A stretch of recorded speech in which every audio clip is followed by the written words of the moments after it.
Antony, the footballer, isn't good enough to play for Manchester United. No. But Antony, the man, isn't good enough to represent Manchester United. And I think that's almost as significant. I feel like so many things that he has done since he's been at that club just don't chime with how Manchester United players are supposed to behave. Listen, the obvious situation off. That I'm actually not.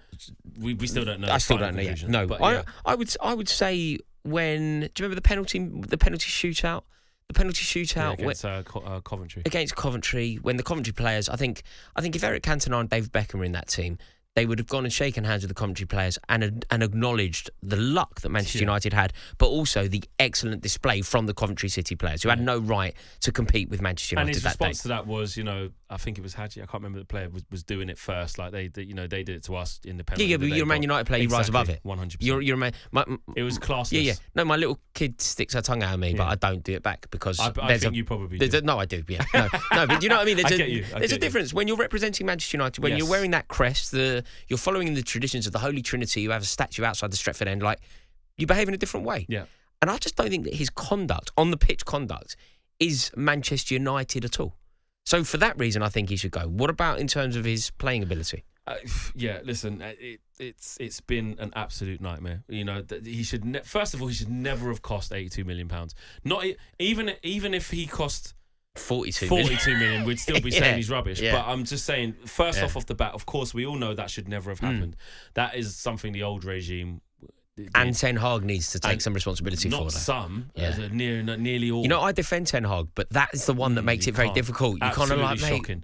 And I think it's very indicative of the fact that even Ten Hag has gone, nah, mate. This ain't working. He's way off getting a chance. Well, he might get a chance tonight because Barnsley in the cup, but he's way off the actual starting 11, the competitive starting 11.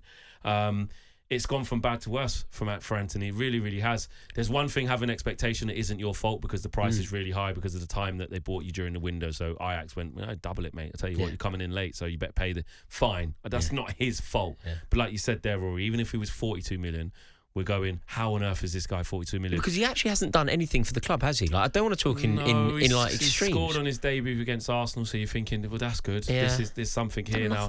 It's been Spurs. Scored against Barcelona, if I remember rightly. That was a big goal, actually. That was a big goal. But do you know when you think over the years of like terrible transfers in the Premier League last year in the he's FA in Cup. that conversation, isn't he? Yes. He may even be. He's one of the worst Premier League signings. He might be. I think Romelu Lukaku to Chelsea will probably go down, but it's not only about the football. It's not. It's about his conduct. Yeah. But I think he's up there. Antony could be the worst Premier League signing. Yeah. Is there a way back? Can he? Have you seen the talent there? Like earlier, Flex, you and I were having a conversation about Jadon Sancho actually, and we both acknowledged, this was obviously off air, but we both acknowledged that the player is there. There's question marks, but the player is there. Can we say the same for Antony? Have you seen anything to suggest that the player's there? I try to do that because I don't like just writing somebody off. He's a professional footballer. There's got must something be good. In there. Yeah. Do you know what I mean?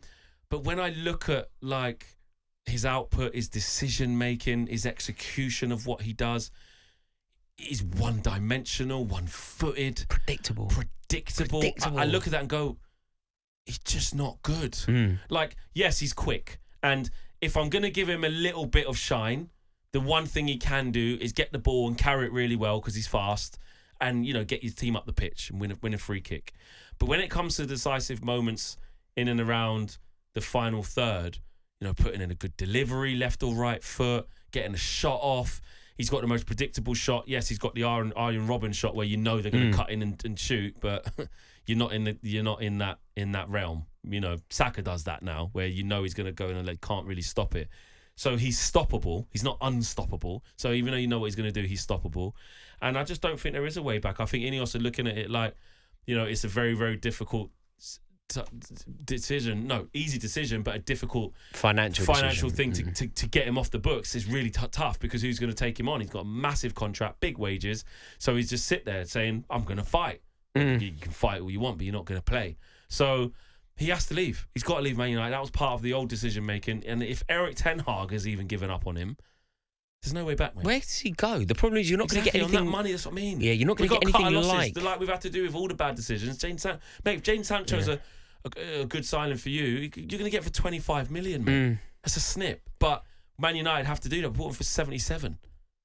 on AM, on DAB, via the talkSPORT app and on your smart speaker. talkSPORT.